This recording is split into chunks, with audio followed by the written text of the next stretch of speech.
Fala pessoal, e aí, tudo bem? Estou aqui com mais um vídeo pro canal, né? Faz tempo que eu não produzia nada para esse canal, mas graças a Deus estou aqui de novo voltando a produzir, né?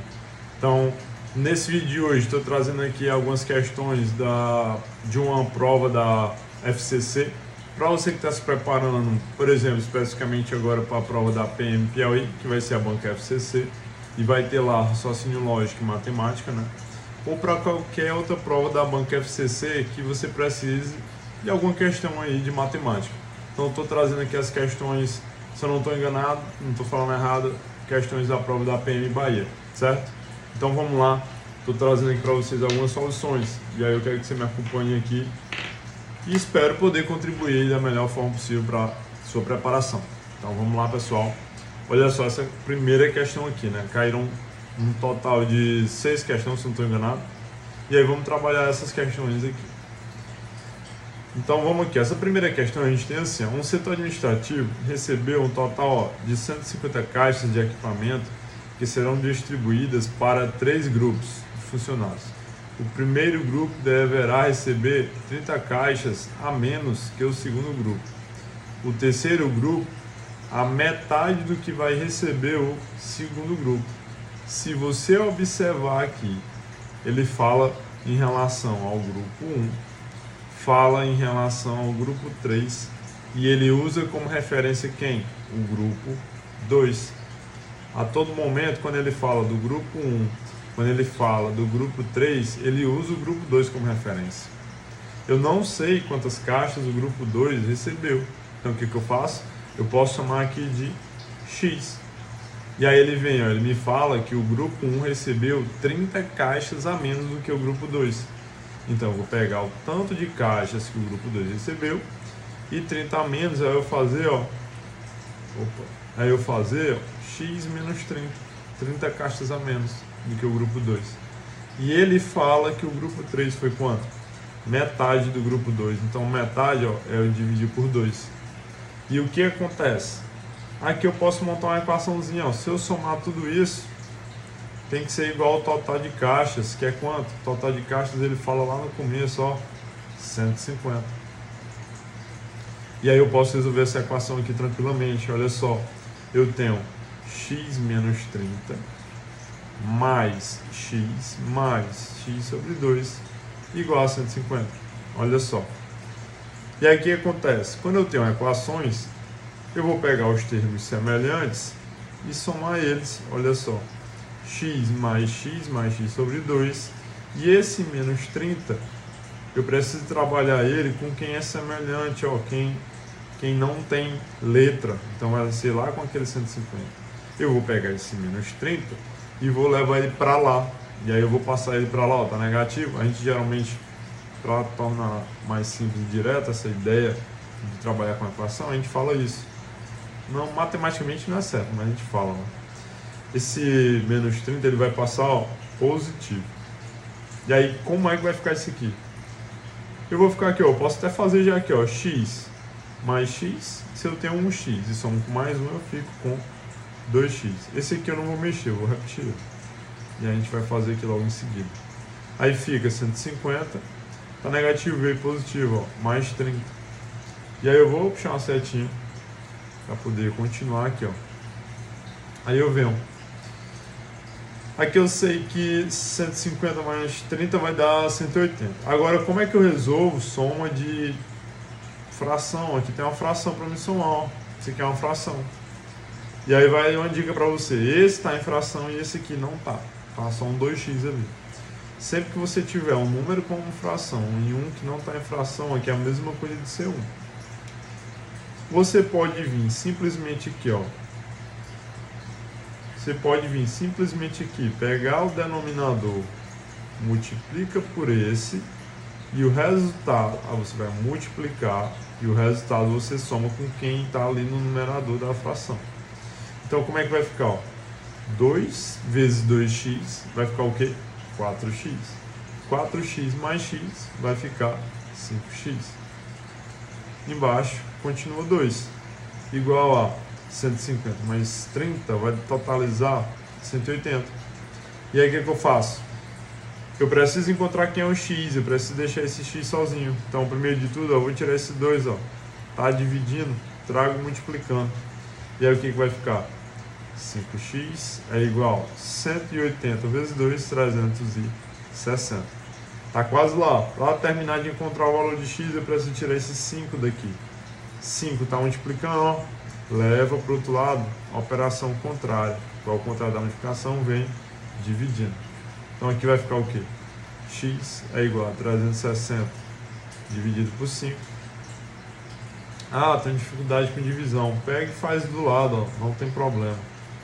Conforme você vai fazendo, você vai pegando o ritmo e vai melhorando aí seu processo, né? Então vem aqui, ó. Quem chega perto ali do 36? 6. Melhor ainda, 6 aqui vai dar 30, ainda fica longe. 7, que dá 35, sobra 1. E aí desce o 0, fica 10. Aí eu vou lá, ó. 10 para 5, 2. 2 vezes 5, 10, fica 0. Então, ó, quer dizer que x vai ser igual a 72. Então, o grupo 2 recebeu 72 caixas. Ele diz assim: o número de caixas que serão recebidas pelo primeiro grupo e pelo terceiro grupo juntos é. Então, ó, o grupo 1 recebeu 72 menos 30. Quer dizer que o grupo 1 recebeu 42. O grupo 3 recebeu metade de 72. Metade de 72 é o quê? Metade de 72 é o quê? 36. Então, quando eu pegar 42 com 36, vai totalizar o quê? 78 caixas aí para esses dois grupos, não é isso? Quando eu descobri aqui esse 72, eu podia simplesmente pegar o do grupo 2 é 72. Então, o grupo 1 e o grupo 3 é o que sobrar. 150 menos 72 vai ser o quê? 78. Poderia ter feito assim também, era bem mais rápido, em vez de vir aqui e vir aqui. Então, dessa forma, também vai dar muito bom, certo? Então, é isso. Vamos lá na nossa próxima questão. O que não tiver ficado claro, pode me mandar uma mensagem. Meu Instagram está aqui, você consegue localizar. Está aqui na tela. Esse é o meu Instagram. Pode precisar lá que você vai encontrar, não tem erro. Então, qualquer coisa que não ficou claro, fique à vontade para me perguntar e para falar lá, viu? Vou agradecer muito a sua contribuição. Questão 2, próxima questão. Olha só, um fornecedor de uniformes tem, fornecedor de uniformes, 3 camisas e 2 calças custa 455. Um conjunto de calça e camisa é 190. Eu não sei o preço da calça, não sei o preço da camisa. Vamos usar letras para poder representar esse preço. Então, vou chamar de X. E aí aqui calça, vou chamar de Y. Eu sei que 3 calças, então 3x, mais 2, falei errado, 3 camisas mais 2 calças, totaliza 455. Eu posso montar aí uma equaçãozinha dessa maneira. Continuando. Se eu pegar aqui a outra parte, ele diz assim, uma calça e uma camisa. Então, x mais y é igual a 190. Ok? E aí, o que isso aqui vira? Vira um sistema linear. E a questão quer saber quanto custa 2 camisas e 2 calças. Então, 2 camisas mais uma calça. É isso que eu quero saber. Isso aqui vira um sistema linear. Sistema linear, você tem mais de um método para trabalhar com ele. Aí que você poderia pegar desse sistema linear, descobrir o preço X da camisa, descobrir o preço Y da calça, vir aqui, substituir, multiplicar e somar. Você poderia fazer isso, só que pegaria mais tempo. Às vezes, quando você pega um sistema linear, pode acontecer umas coisas interessantes. Às vezes, quando a gente soma as duas equações, pode aparecer o que eu quero, já pode aparecer algo desse tipo. Ou mesmo quando eu não somo, mas quando eu subtraio, pode aparecer o que eu quero. E aí a questão está querendo que eu perceba talvez isso. Se eu posso somar ou subtrair as próprias equações e aparecer o que eu quero. E não precisar fazer tanta conta. Então, será que isso é possível? Então vamos testar aqui. Se eu somar elas duas, se eu pegar 3x com x, vai dar 4x. Não está virando o que eu quero aqui. E se eu pegar 2 mais y, vai dar 3y. não está dando duas camisas e uma calça, está dando 4 camisas e 3 calças. Então não deu o que eu queria. Se eu somar não vai dar bom. E será que se eu subtrair, se eu pegar as duas, 3 menos 1, ó, vai ter uma aparência legal. 3 menos 1x vai dar 2x. Olha só, apareceu 2 camisas, 2x que eu queria. Aí se eu pegar aqui, ó, 2 menos y, vai dar justamente y, que é a minha calça. E aí eu faço a subtração dos valores que estão aqui desse lado. 455 menos 190, ó, 5 menos 0, 5. 5 não dá para tirar 9, fica 15, aqui fica 3. 15 tira 9, 6. E 3 tira 1, fica 2. Olha só que interessante. 2 camisas e uma calça vai totalizar 265. Eu não precisei de nenhum método de adição ou substituição ou outro método diferente para poder descobrir aí quanto é que dá 2 calças e uma camisa, não. Ou falei errado. 2 camisas e uma calça. Eu não precisei de um método específico para fazer isso. Quando eu simplesmente subtraí a primeira equação com a segunda, apareceu o que eu queria, 2 camisas e uma calça. E aí eu subtraí os valores também, deu 265. Olha só, letra C. Questãozinha que dava para fazer desse jeito. Às vezes vai dar assim, de fazer assim. Às vezes você vai ser obrigado a encontrar esse x e esse y. Em outra situação eu trago uma que a gente precisa fazer isso. Vamos lá para a próxima questão. Olha só essa questão aqui de progressão aritmética, de PA, sequência. Está lá no seu edital da Polícia Militar do Piauí. Está lá no seu edital. Então, como é que eu posso resolver essa questão? Vamos ler ela aqui, ó. A sequência de 3 figuras a seguir é formada por palitos de fósforo, acrescentando sempre um triângulo à figura anterior. O que isso quer dizer? A figura 2, eu pegar a figura 1 e colocar mais um triângulo. A figura 3, eu pegar a figura 2 e colocar mais um triângulo. Aí eu vou obter na minha próxima figura sempre fazendo isso, ok? Então eu vou lá, ó, vendo aqui um pouco o ventilador. O número de palitos necessário para continuarmos a sequência até a figura 20. Ele quer saber da primeira figura até a 20ª figura. Eu vou gastar quantos palitos nesse processo aí, nessa brincadeirinha, ok? Então vamos lá. Para a gente resolver essa questão, vamos revisar aqui um pouco. Eu vou me estender um pouco, explicando, para a gente voltar e resolver ela. Se eu não estou enganado, nessa parte de sequência, foi Gauss que desenvolveu esse método. Gauss tinha exatamente, deixa eu confirmar bem que quantos anos ele tinha.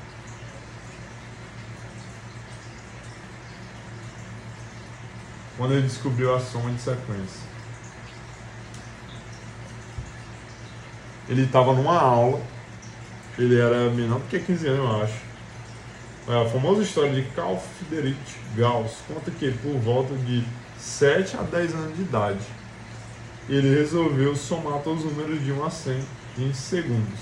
O professor pediu pediu a conta para acalmar a turma, mas Gauss achou um padrão para pares e achou um resultado. Então, o professor botou o menino para somar de 1 a 100. E o Gauss lá, com 7 a 10 anos, descobriu um jeito de somar sequências de um certo termo até onde eu quiser. Especialmente progressões aritméticas. O que o Gauss fez, né? O professor botou, vai somar até 100 para tu aprender. Para tu aprender aí e ficar quieto, menino. Estão dando trabalho demais. Só que aí lá tinha esse Gauss.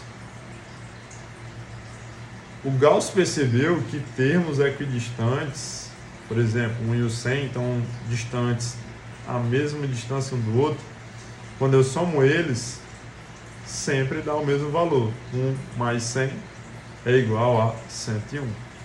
Se eu somar os próximos equidistantes, 2 e 99, 2 mais 99, vai ser o quê?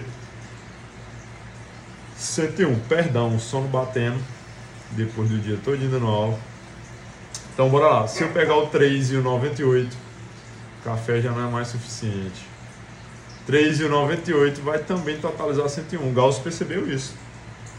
E aí, em vez de ele sair somando também de 2 em 2, até ele descobrir quanto é que dava, ele fez mais rápido. Então, ó, de 1 a 100, eu tenho 100 números. Se eu cortar no meio, sobra 50 para cá, 50 para cá. Eu estou pegando de 2 em 2 aqui, né? Então, isso aqui vai ficar aparecendo até eu pegar aqui os 50 mais os 51, que também vai totalizar 101. E o Gauss percebeu, ó, ele não fez todos, mas ele percebia que isso aqui ia aparecer quantas vezes? Metade dos números que eu tenho aqui, ó. Isso aqui iria aparecer, ó, 50 vezes. Então eu posso simplesmente pegar, ó, 101 vezes 50. Então, 0 vezes 1, 0, 0, 0. 5 vezes 1, 5, 0, 5. Então, ó, o Gauss encontrou que a soma dos 100 primeiros números aí, de 1 a 100, é o que? 5.050. Ele pensou desse jeito e encontrou assim. A gente pode formalizar a ideia do Gauss e a gente tem uma formulazinha para isso. A soma de n termos de uma progressão aritmética, aí tá torto demais. Vai ser perdão pela cachorra latina aí se estiver escutando. Aqui tem um cachorrinho abençoado. Eu vou pegar o primeiro termo, somar com o último termo de até onde eu quero encontrar, multiplicar pelo tanto de termos, ó, esse n representa esse tanto de termos, e dividir por 2. Também daria certo, eu poderia pegar o primeiro termo, 1 mais, quem é o último termo ali que eu quero somar? 100 vezes a quantidade de termos, são quem? Vai de 1 a 100, então tem 100 números, dividido por 2. 100 dividido por 2 dá 50, ali fica 101, e aí a gente já sabe, né? 5.050. O Gauss descobriu que poderia simplesmente fazer isso aqui, ó. Em vez de eu somar 1 por 1, daria muito trabalho eu somar 1 por 1 de 1 a 100. O professor botou essa conta por isso. E aí o Gauss descobriu isso aí. Então o Gauss é um cara muito importante para a matemática, deixou enormes contribuições.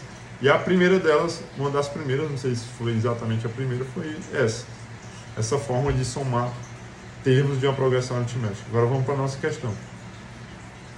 Tira o print aí da ideia e da formulazinha. Agora vamos para a nossa questão e vamos observar justamente a ideia do Gauss. Mas primeiro a gente precisa descobrir quem está na posição 20, né? Quem é esse termo aqui da figura 20. A figura 20 vai ter quantos palitinhos? Eu posso observar, a figura 1 tem um triângulo, a figura 2 tem 2 triângulos, a figura 3 tem 3 triângulos, então a figura 20 vai ter quantos triângulos? 20 triângulos. Eu posso contar, ó, cada triângulo pega quantos palitos? 3. Então eu posso observar que a figura 20 vai ter 20 vezes 3. Que totaliza o quê? 60 palitos. Só que tem esse outro pedacinho, ó, que é igual em todas, né? Então aqui tem mais 2 palitos, 60 mais 2, quer dizer que a figura 20 tem 62 palitinhos, certo? Então tá aí, achamos a última figura que eu queria. Então eu vou somar da figura 1, que tem ali 5 palitos, a figura 2, que tem o que? 8, assim vai, até a 20ª figura, que tem 62 palitos. Antes da 20ª, eu tenho a 19ª, que vai ter um total de quê? De 59 palitos, ok? Então, ó, da primeira figura até a 20ª, tem quantas figuras? Tem 20, então aqui eu tenho 20 números. Se eu dividir bem no meio, é 10 para cá, 10 para cá. E aí, se a gente lembrar da ideia do Gauss, se eu pegar o primeiro e o último, os termos equidistantes são iguais. A soma sempre é a mesma. Então, 5 mais 62, a gente tem o que? 67. Toda vez que eu for somando esses termos equidistantes, sempre dá 67. Só que eu tenho quantos? Vai aparecer quantas vezes? 10, 67 vezes 10, 670. Olha aí.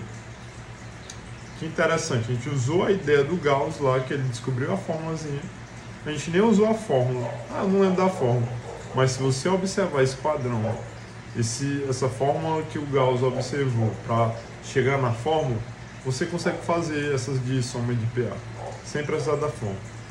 Mas, se eu for pela fórmula, vai dar a mesma coisa. Soma de 20 termos. O primeiro é 5, o último é 62.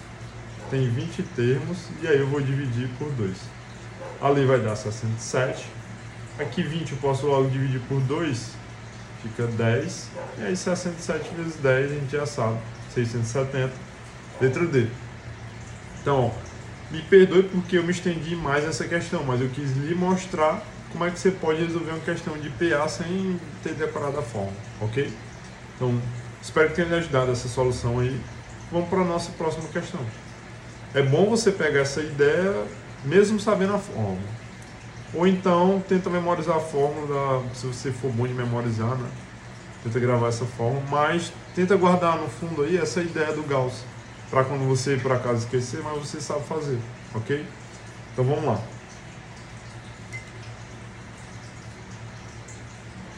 Próxima questão, questão de análise combinatória. Está lá no seu edital também, e essa aqui é uma questão tranquila, que a gente precisa do princípio fundamental da contagem. O que diz o princípio fundamental da contagem? Toda situação que eu quero saber combinações, toda vez que eu quero saber combinações de alguma coisa, em casos simples ou até mesmo mais complexos, só que vai dar um trabalho interpretativo, como é que eu vou descobrir combinações usando o princípio fundamental da contagem? Eu vou pegar o meu problema, eu tenho um problema, eu vou pegar ele e vou dividir em etapas. Etapas. Então eu vou ter a primeira etapa, eu vou ter aqui uma segunda etapa. E assim vai, pode ter várias etapas no meu problema quando eu pegar ele. Então, me arrumar. Tipo a gente homem. Basicamente pode dividir em 3 etapas. Eu vou escolher um calçado, um chinelo, sandália, tênis, o que for. Vou escolher uma parte de baixo, uma bermuda, um calção, uma calça. E vou escolher uma camisa, qual for, seja qual for. Então eu tenho 3 etapas nesse processo de me vestir. De acordo com o meu guarda-roupa, eu posso formar combinações. Então, para saber quantas combinações de roupa eu posso fazer, eu vou dividir meu problema em etapas. Eu dei um exemplo para vocês, dividir em 3 etapas, me vestir. Então, tá aí, 3 etapas. E aí, como é que eu descubro as combinações? Eu simplesmente vou multiplicar o quê? As possibilidades de cada etapa. Então vamos imaginar que eu tenho 3 calçados no meu armário. Então aqui eu tenho quantas possibilidades para a primeira etapa, que é um calçado? 3. Entre bermudas, shorts e calça e o que seja para vestir a parte de baixo, vamos dizer que eu tenho aí 12 opções. E entre camisas e tudo mais, vamos dizer que eu tenho aí umas 6 camisas. Então quantas combinações de roupa diferentes eu consigo fazer aqui? Simplesmente multiplicar tudo. E aí eu vou saber quantas combinações eu consigo fazer, ok? Mas vamos ali para o nosso problema. Eu já lhe expliquei o que você vai usar, o princípio fundamental da contagem, para encontrar combinações. Qual é a dica, qual é a situação que você vai trabalhar, dividir o seu problema em etapas. Dividir em etapas, ver quantas etapas vai ter seu problema, o que você faz? Multiplica as possibilidades de cada etapa. E aí você vai saber o total de combinações. Então bora ali para a nossa questão. Olha, ó, placas para identificação de veículos deverão conter 4 letras distintas. Dá para me saber quantas etapas tem esse meu problema? Dá. Eu vou escolher letras para a placa do meu carro. Quantas? 4. Então são quantas etapas? 1, 2, 3, 4. 4 etapas aí o meu problema, né? Então, primeira, segunda, terceira e quarta. E aí diz assim, ó, se escolhermos as letras W, X, Y, Z e W, o número de placas, o que? Distintas que poderão ser produzidas é. Olha só esse meu problema. Eu já sei que é 4 etapas, eu já sei as minhas possibilidades, são quantas? 4 possibilidades. Por quê? Eu tenho 4 letras para poder usar. E tem um detalhe, essas placas têm que ter letras distintas. Então eu vou pensar, eu posso repetir as letras? Não, não posso. Então eu tenho que ter cuidado, porque quando eu venho aqui na primeira etapa, eu tenho quantas possibilidades? 4. Então uma dessas letras eu vou usar aqui na primeira etapa. Como eu não posso repetir, só vai sobrar 3 para mim usar aqui. A mesma coisa eu vou pensar para cá, só vai sobrar o quê? 2 para poder usar aqui. A mesma coisa aqui, não vou poder repetir. As que eu usei anteriormente eu não posso usar. Então sobra quantas aqui? 1. Pronto. Agora eu venho para descobrir as combinações de placas que eu consigo fazer, ó, eu simplesmente multiplico 4 vezes 3, 12. 12 vezes 2, 24. Qual a alternativa correta? Letra B, né? Então a gente tem um total de 24 placas possíveis distintas que dá para fazer, ó, ok? Então, quando você tiver algum problema de combinação simples assim, você vai prestar atenção e proceder dessa maneira, ok? Se tiver alguma regrinha específica, tipo aqui, aí você vai ter que ter atenção e pensar um pouco, certo? Então vamos lá, próxima questão. Questão aqui, ó, envolvendo equação, tá também no seu edital. Então, para você que vai fazer IPM Piauí. Se for outro edital, aí eu não sei, porque eu estou falando especificamente da PM Piauí, porque foi o que eu estou vendo, né, atualmente. Então vamos aqui, ó, a soma. Então eu quero saber a soma de alguma coisa. De quê? Das raízes da equação. Então eu vou pegar as raízes da minha equação e vou somar. O que é raiz de uma equação? Você pode ver a palavra raiz ou zero. Raízes ou zero da equação. O que é isso? Quando falar a palavrinha raiz ou zero de uma equação, você está procurando quem é os valores de x que faz a sua equação. A equação igual a zero, é isso que você procura. Eu vou dar um exemplo aqui bem básico. Ó. Se eu pegar assim, ó, x menos 1 igual a zero, isso aqui é uma equação. E eu te perguntar, qual é a raiz do zero dessa equação? O que eu estou procurando? Quem é o x que faz essa minha equação aqui dar zero? Ó, tá fácil, x menos 1 é zero. Quem é o valor que eu boto aqui e subtrai 1 para dar zero? Será que é 2? 2 menos 1 é zero, é 1. Então tem que ser o próprio 1, porque 1 menos 1 dá zero. Então a raiz dessa equação simplesinha aqui é 1. Só que a gente está procurando dessa aqui. E agora? Essa equação, ela está na forma fatorada. O que é a forma fatorada? Ela está organizada em fatores. Fatores têm a ver com multiplicação. Ó.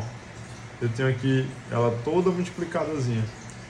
Ela está dividida em quantos pedaços? 1, 2, 3, 4.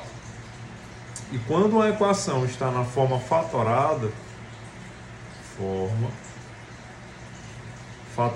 representada através da multiplicação, está muito fácil de eu descobrir quem é as raízes. É só eu pegar cada pedaço desse e analisar. Porque é o seguinte, ó, se esse pedaço aqui der zero, independente de quanto for o restante aqui, vai ficar isso aqui vezes zero, porque o começo lá é zero, né? Então qualquer número vezes zero, essa equação daria zero. Então quando ela está na forma fatorada, eu vou analisar pedaço por pedaço, ok? Eu vou apagar tudo, eu já falei o que eu queria falar dessa parte. E aí vou recapitulando aí, vou só resolver agora ela. Tirei as poluições que estavam, né? E aí vamos resolver a questão. O que eu disse? Está na forma fatorada, eu vou analisar pedaço por pedaço.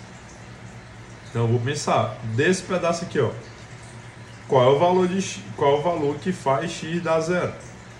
O próprio zero. Por que só tem x? Então se eu botar 1, x é 1, não vai ser zero. Se eu botar 2, é 2, não vai ser zero. Então aqui só dá certo se o x for zero. Então ó, uma das raízes já é o quê? X igual a zero. Porque se esse pedacinho aqui for zero, zero vezes esse restante todo dá zero. Independente de quanto for. Olha a segunda parte. X menos 1. Qual é o valor de x que faz isso aqui dar zero? Quem é? X menos 1 para ser zero, x tem que ser o quê? 1. Porque 1 menos 1 é zero. Então a gente já tem quantas raízes? 0 e 1. Ou a outra. X mais 3. Eu quero saber qual é o valor de x que faz essa equação aqui dar zero. Esse pedaço aí ser zero. Então eu estou procurando isso. Se eu botar 1 mais 3, não dá 0, dá 4. Tem que ser quem? Tem que ser o quê? menos 3. Porque quando eu pegar menos 3 mais 3, dá 0. Então já achei quantas raízes? 1, 2, 3. Agora eu vou analisar essa outra parte aqui, ó. X ao quadrado mais 16, eu quero saber qual é o valor de x que faz isso aqui dar 0. Aí o seguinte, eu vou pegar e tudo que for que não for x, passa pro lado do lá. Então vai ficar x ao quadrado é igual a menos 16. Agora, bem aqui, meu coleguinha, tem uma coisa estranha.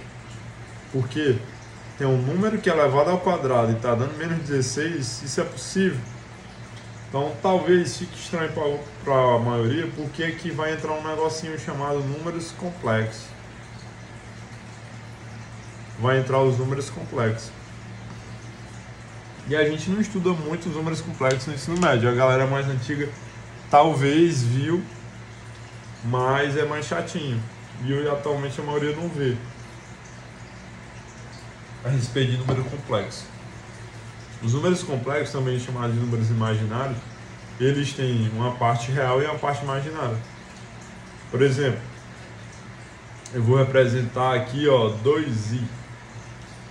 Esse número aqui tem esse 2, que a gente conhece, e tem esse i, que é a parte imaginária. Então, ó, o que esse i representa? Esse i representa raiz de menos 1, certo? Então, quando eu venho para cá, eu estou pensando num número que é ao quadrado dá menos 16. Como é que isso é possível? Se eu pensar aqui no menos 4 elevado a 2, ó, menos, expoente pá, fica positivo. 4 elevado a 2 dá 16. Então, ó, não existe um número real que elevado ao quadrado dê menos 16. Ó. 4 elevado a 2 é o quê? É 16. Então, não existe um número real que elevado ao quadrado dá 16.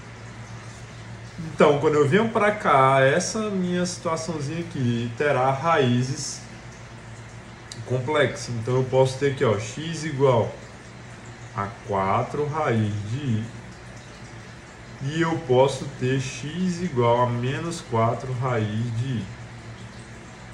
Porque o que acontece aqui? Ó, quando eu pego isso aqui, se eu pegar isso aqui e elevar a 2, então o que vai virar? Ó, 2 elevado a 2 dá 4. Raiz de menos 1 elevado a 2, sai a raiz, sai a potência, fica só o menos 1. 4 vezes menos 1 é menos 4. Então, ó, o único jeito de eu ter uma potência com expoente pá e o resultado ser negativo é quando se tratar de números complexos. Ok? É a única chance disso acontecer.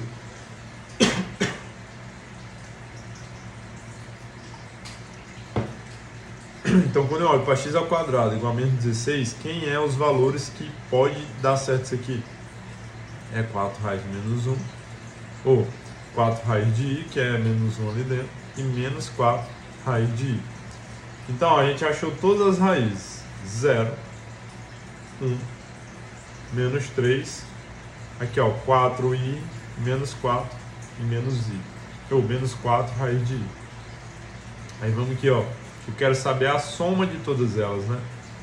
Então eu venho 0 mais 1 mais, ali é menos 3, então eu vou botar menos 3. Aí quando eu juntar aqui, ó, mais 4 raiz de i, pego o outro, menos 4 raiz de i. O que vai acontecer, ó? Tá muito estranho, né? 4 raiz de i menos 4 raiz de i. Eu nem preciso me preocupar, porque, ó, 4 raiz de i menos 4 raiz de i vai dar o quê? 0. Tô pegando um tanto e tirando o mesmo tanto. Esse 0 não dá em nada. E aqui, quando eu pegar 1 menos 3, vai sobrar o quê? Menos 2. Ou seja, a soma de todas essas raízes dessa equação totaliza menos 2. Ok?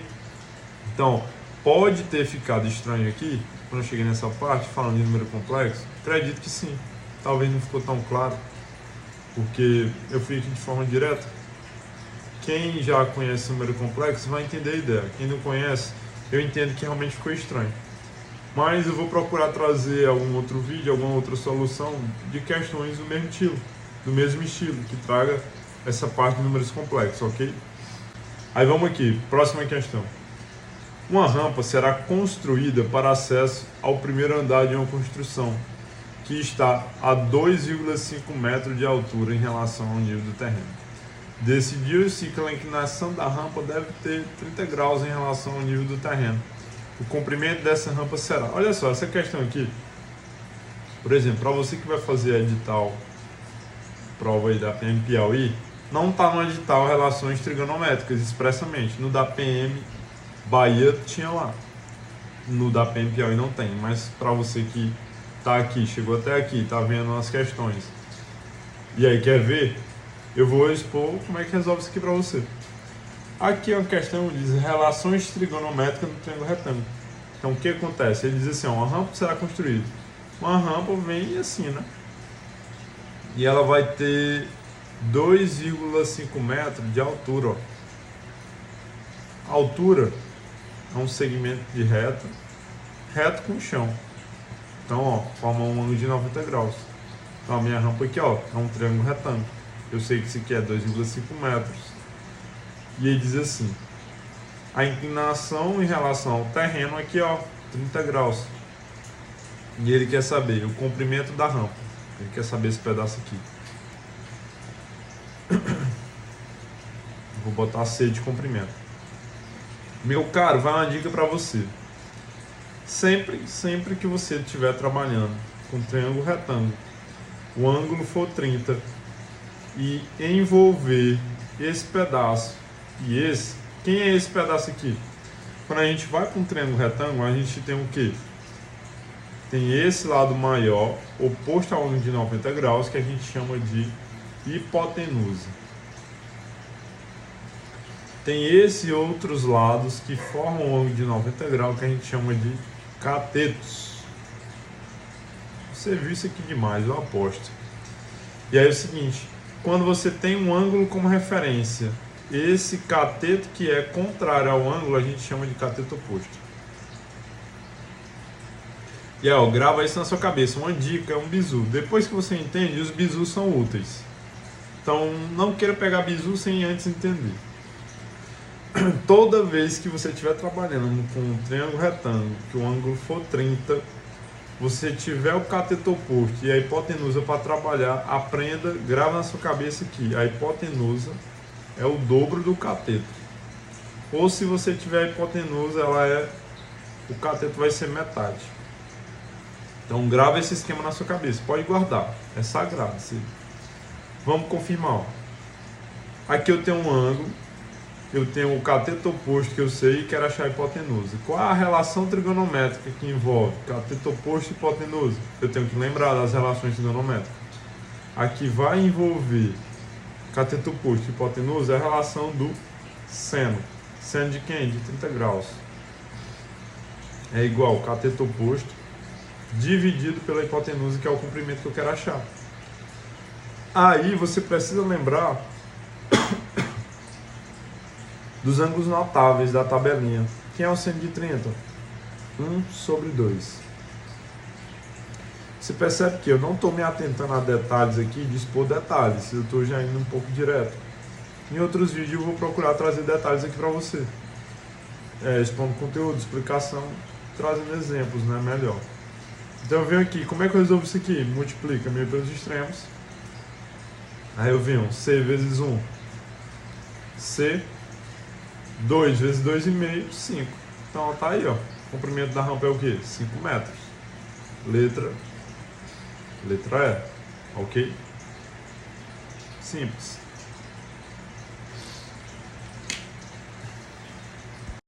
Então vamos continuar aqui, ó, nessa próxima questão. É uma questão envolvendo área de figura plana, que está lá no seu edital, né? Da PM Piauí. Aí a gente tem aqui o seguinte, ó, num terreno retangular com 80 de comprimento, então aqui mede 80, e 60 de largura, aqui é 60. Duas áreas triangulares foram demarcadas para o plantio de árvores, como mostra na figura. O comprimento de um dos lados de cada triângulo é 20, então ó, esse lado do triângulo é 20, esse lado do triângulo é 20. A área da parte restante do terreno em metros quadrados é... O que está acontecendo aqui? Ó? Eu tenho um terreno retangular e eu vou plantar essa parte aqui, e vai sobrar essa outra região aqui, não, vai sobrar isso aqui. Eu quero saber a área dessa região que vai sobrar. O que eu estou fazendo aqui? Eu tenho uma área de um retângulo, pessoal, e estou fazendo um recorte. Estou tirando a área desse triângulo 1 e a área desse triângulo 2. Então, eu vou pegar menos a área do triângulo 1, menos a área do triângulo 2. Quando eu faço isso, pego a área do meu retângulo, tiro a área do triângulo, desse triângulo que eu chamei de 1, e desse outro triângulo, vai sobrar só essa região aqui que eu demarquei. E aí a gente consegue descobrir quem é essa área. Então vamos lá, ó. A área da região ali que sobrou vai ser o que? A área de um retângulo. Como é que eu calculo a área de um retângulo? Simplesmente, ó, base vezes altura, comprimento vezes largura. Aí fica 80 vezes 60. Menos a área desse triângulo 1. Como é que eu calculo a área de um triângulo? A área do triângulo, você vai pegar base vezes altura, dividido por 2. Então eu venho aqui, ó. Esse meu triângulo tem base quanto? 80. Qual a altura? 20. Tudo isso dividido por 2. Menos a área do triângulo 2. De novo, base vezes altura dividido por 2. Se eu girar esse meu triângulo, eu posso colocar, imaginar ele assim, ó. Esse pedaço de baixo é 60. Esse lado aqui, que a minha altura é 20. Então, vai ficar o quê? 60 vezes 20 dividido por 2. E aí eu tenho, ó, 80 vezes 60, 8 vezes 6 dá 48. Como eu tenho 2 zero, eu posso simplesmente acrescentar aqui, ó, 4.800. Menos. Aqui eu posso pegar e posso fazer logo uma divisão para ficar melhor, não precisar multiplicar depois dividir, ó. 20 dividido para 2, tranquilo demais, fica o quê? 10. Aqui, ó, mesma coisa. Fica o quê? 10. Então a gente vai ter ali, ó, 8 vezes 10, 800. Menos 60 vezes 10, 600. Então a área da sobra ali, ó, 480. 4.800 quer dizer, tira 800, sobra já 4.000. De 4.000 você tira 600, vai sobrar 3.400, ok? 3.400 metros quadrados ali sobraria de terreno. Olha a nossa letra aqui, ó, letra C. Uma questão um tanto tranquila, bastava você ter essa percepção que você tem um quadrado, um retângulo, aliás, e está tirando 2 triângulos. E aí vai ficar a área do lugar que você quer, a região que sobrou. E aí vamos lá para a nossa próxima questão. Próxima e última, né? Última questão desse bloco aí, para você que está assistindo esse vídeo. Logo mais eu trago mais questões. Então vamos aqui. Essa questão, pessoal, é interessante. Ó. Preste atenção aqui, ó. Você não está vendo um número aqui. Essa questão é muito boa, porque você não está vendo um número aí no enunciado. E as respostas têm números. Como é que pode ocorrer dessa? Bora lá. Ó. O comprimento da aresta de um cubo. O que é um cubo? O cubo é esse aqui. Se todo mundo vê um cubozinho de gelo, por exemplo. Cubo mágico. O cubo é essa figura que tem todos os lados iguais. Então, eu não sei quanto é o lado desse cubo. Vou chamar de L, que é L. Então ele diz assim, ó, o comprimento da aresta de um cubo é igual ao comprimento do lado do quadrado, que é base de uma pirâmide quadrangular. Meu Deus do céu, e agora? Então, ó, eu tenho aqui uma pirâmide de base quadrangular, ou seja, a base tem 4 lados, tá? É minha pirâmide. Opa, acho que tá grande demais. Vamos apagar logo essa pirâmide toda. Vou fazer, ó. Tá aqui a minha pirâmide, ó. Pirâmide de base quadrangular. E ele diz assim, ó, que a aresta do meu cubo é igual ao comprimento do lado do quadrado, que é base da pirâmide. Então eu tenho uma base aqui da minha pirâmide, que é um quadrado. Ok?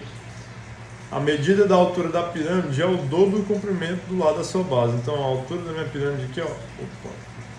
A altura da minha pirâmide aqui é o dobro da base ali, ou seja, 2 vezes 0. A razão, e aí ele coloca, né? O que ele quer saber? A razão entre o volume do cubo e o volume da pirâmide é. Agora, como é que eu vou resolver isso aqui? Eu não tenho nenhum número, eu não tenho nenhum número aqui, e eu quero saber a razão entre volume do cubo e o volume da pirâmide. Olha só, o que é razão? Quando você vê a palavra razão, quociente, lembra de quê? De fração. Então aqui, ó, você está pegando uma fração, está pegando uma divisão. Então ele quer saber qual é a razão do volume do cubo pelo volume da pirâmide. Então se eu pegar o volume do cubo pelo volume da pirâmide, vai dar em que isso aqui? Como é que eu calculo o volume de um cubo, pessoal? O volume do cubo simplesmente é multiplicar os três lados. Então, ó, vai ficar lado, vezes lado, vezes lado. E volume da pirâmide? Volume da pirâmide é eu pegar a área da base vezes a altura dividido por 3. Ok? E essa é a forma que eu calculo o volume de uma pirâmide.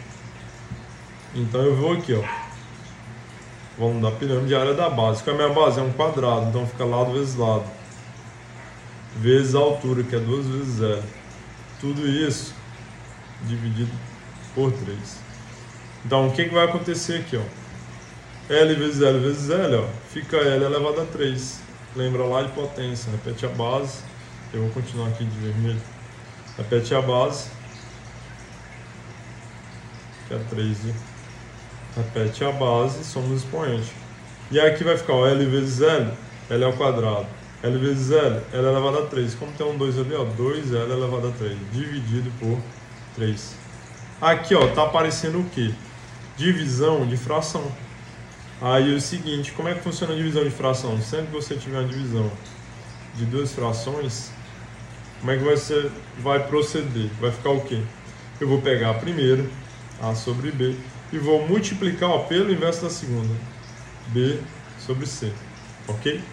De modo geral, você está pegando o cara lá de cima, o numerador, multiplicando pelo, aqui é para CD, viu? Está pegando o numerador da fração lá de cima, está multiplicando pelo denominador daqui. Está pegando o denominador dessa e multiplicando pelo numerador dessa. Então, ó, vai ficar desse jeito. Sempre que tiver divisão de frações, vai funcionar assim. Então, o que vai ficar aqui? Ó? L sobre 3 é a mesma coisa de ter L sobre 3 e ser 1 embaixo. Então, vou repetir a primeira e multiplicar pelo inverso da segunda. Então, ó, 3 sobe e 2L elevado a 3 desce. Então, o que vai dar aqui? Ó? L elevado a 3 dividido por L elevado a 3 dá 1, porque eu estou pegando um tanto dividido pelo mesmo tanto, mesmo sem saber quem é L. Então, vai dar 1. Esse 1 aqui, ó, 1 vezes 2 vai ficar 2. E 3 vezes 1, como se fosse 1 em cima, fica 3. Ou seja, a razão entre o volume do cubo e o volume da pirâmide é exatamente igual a 3 sobre 2. Olha só. Essa questão aqui é uma questãozinha bem diferente, porque você não tem nenhum número no enunciado. Mas, a partir da situação que ele descreveu, lembrando da fórmula do cubo, do volume do cubo, lembrando da fórmula aqui do volume da pirâmide, usando aqui as medidas, entre aspas, né, porque não tem números que ele forneceu, você ia desenvolver até chegar nisso aqui. E aí você ia sobrar para você aqui, ó, 3 meios, ou seja, o volume do cubo dividido pelo volume de uma pirâmide, que tem valores aí parecidos com aquele cubo, vai ser o quê? 3 meios, certo? Então, espero que tenha lhe ajudado, espero que tenha ficado claro essas soluções que lhe sirva de ajuda. E logo mais eu estou trazendo mais questões. Logo em seguida eu vou trazer outros vídeos explorando assuntos específicos ou mesmo outras provas para você que está se preparando e quer ver mais soluções da banca FCC. Então valeu e até o próximo vídeo.